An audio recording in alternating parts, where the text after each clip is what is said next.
Happy new year সকলকে।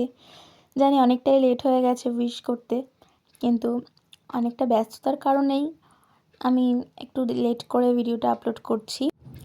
সত্যি কথা বলতে 2025 বছরটা আমার জীবনে একটা অন্যরকম অধ্যায় ছিল বলতে পারো। কারণ 2025টা আমার শারীরিক দিক দিয়ে, মানসিক দিক দিয়ে, সব দিক দিয়েই একটা খারাপ এক্সপিরিয়েন্স গেছে।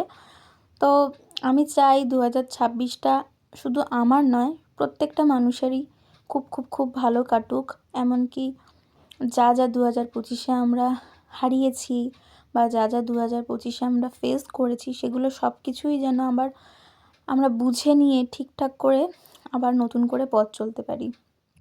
আমার মুড যতই খারাপ হোক না কেন, আমি রান্না করলে আমার মুডটা ভীষণ ভালো হয়ে যায়। সে যে কোনো রান্না হোক না কেন, রান্না করলে, সেই রান্নাটা নিজে টেস্ট করলে বা কাউকে টেস্ট করালে আমার ভীষণ ভীষণ ভীষণ ভালো লাগে। তাই রান্না করতে আমি ভীষণ পছন্দ করি।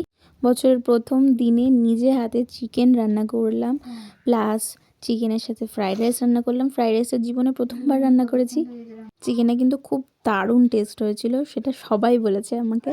তো তোমরা কারা কারা ফ্রাইড রাইসের সাথে চিকেন কষা খেতে পছন্দ করো আমাকে কিন্তু কমেন্টে জানিও। আজকের জন্য টাটা।